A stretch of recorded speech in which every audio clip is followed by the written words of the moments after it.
Bisaya. But anyhow, English is also one of the Philippines' official languages, right? Yes. Now,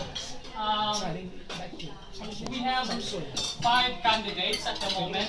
We have Binay, we have Poe, we have Duterte, we have Santiago, and then we have Rojas. Okay? Now, there are 4 things that I would like to share about their platform. Of course, everybody can write a platform, right? But one thing that separates Duterte from the rest is that first, he is advocating for a change of Philippine government from unitary presidential form of government to federal parliamentary form of government. What does it mean? Okay?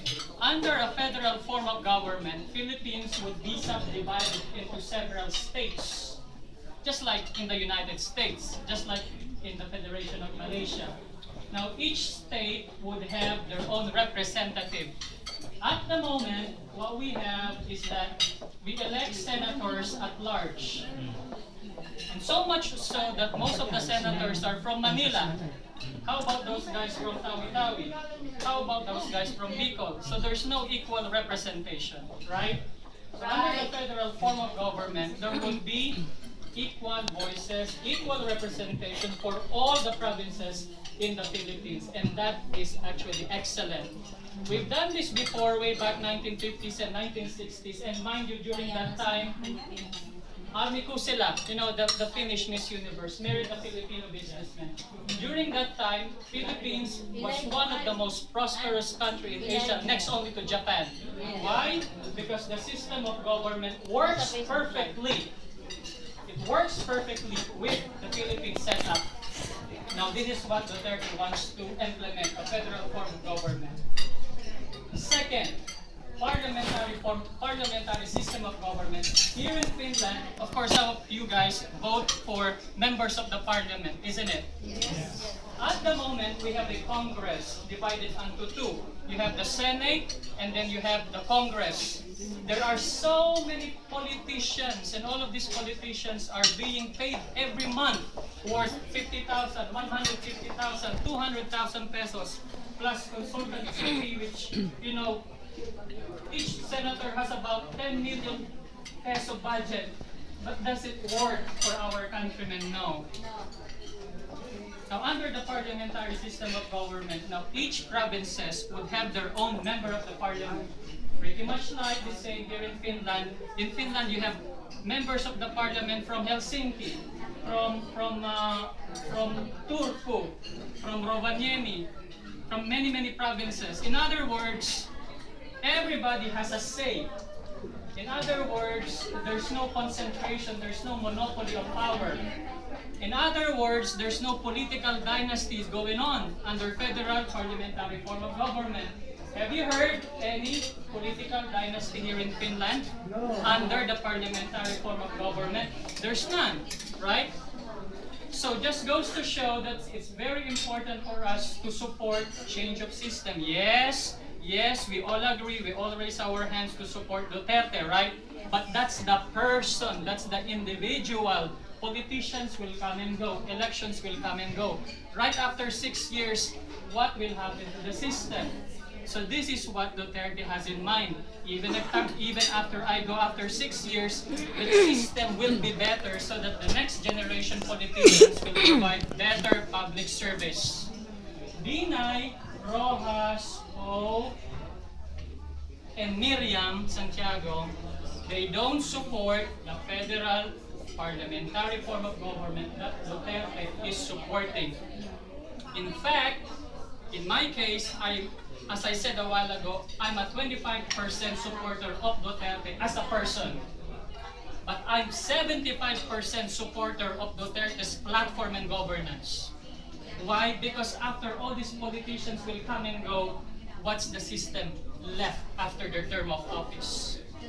That's why we support that one. Again, we support change of the system of the government in the Philippines from presidential, unitary to federal, parliamentary. And lastly, because I don't want to bore you, No, it's very interesting. Rudy Duterte wants to, yeah, Oh, ang ikatlo pong gustong mangyari ni Duterte na ito patok na patok para sa ating lahat, yung pagbabago sa ekonomiya. Kung sa politika, ang namumuno sa Pilipinas ay mga political dynasties, sa ekonomiya, ang namumuno sa Pilipinas ay mga business families, business dynasties. Ang kagustuhan ni Duterte, wasakin ang political dynasties, ibain ang business dynasties, at lahat ay magkaroon ng pantay-pantay na estado para ang mga negosyante, mapa-foreigner, mapalokal, magkaroon ng pagkakataon ng magnegosyo. Ako po ay trade broker. Ang opisina ko po naroon lamang sa katapat, Nordic Investment Bank, katabi po namin opisina. Ang sinasabi ng mga negosyante dito mismo sa Finland, sa Pilipinas, napakahirap pumasok magnegosyo. Una, ang korupsyon. Ikalawa, ang peace and order. Ikatlo, hindi hinahayaan na ang mga foreigners magnegosyo doon mismo at magmay-ari ng negosyo 100%. Kaya minsan ang ginagawa nila, kumukuha sila ng dami. Ngayon, ang misis ko, Chinese Finnish, alam na alam ko na mga Chinese napakahilig gumamit ng dami, kinukurap yung mga gobyerno, at yun, nga kanina nagsasabi na nagne-negosyo.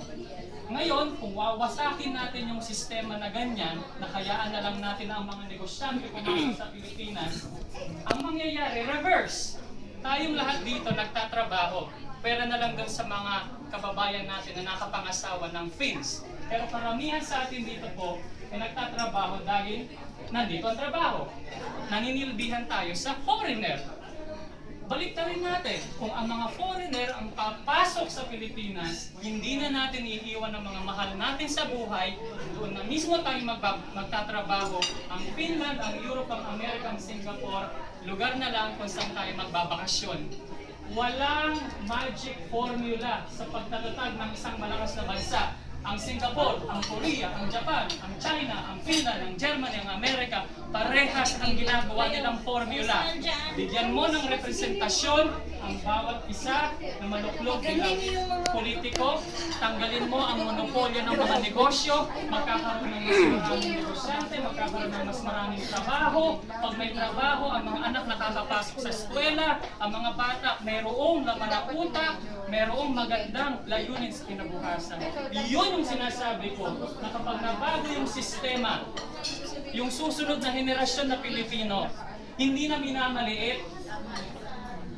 At nawa, ako'y nananalangin sa Panginoon na ito na nga 2016 ang simula. Hindi ganun kadali ang pagbabago. Libo-libong luha ang inabot ng mga Koreano, ng mga Hapones, ng mga Incheck bago nila matatag ang kanilang bansa. Bago sila magkaroon ng respeto.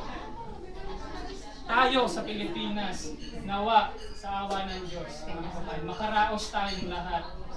Tayong mga Pilipino, marami sa atin maganda ang kabuhayan eh. Pero nawa, magkaroon tayo ng kaisipan na bawat isa sa atin, lahat sa atin nakakaraos, hindi lang tayo, hindi lang individual accomplishments, kundi national accomplishments. Tulad ng mga Chinese, Korean, Japanese, Finnish, German, 10, 20, 30 years from now, we will remember this moment. Whereas, regardless of our differences, we come together to support, number one, Rodi Duterte. But most importantly, we come here to support change in the way our country is being run. We got to support the system, that's the most important thing. And then second, we support those people who wants to change the system. Not necessarily Duterte. It could be me, it could be you, it could be any ordinary Filipinos. And that's what I want. And I believe that's what you want for your children and for your parents and brothers and sisters left in the Philippines. Maraming salamat at God bless po sa atin.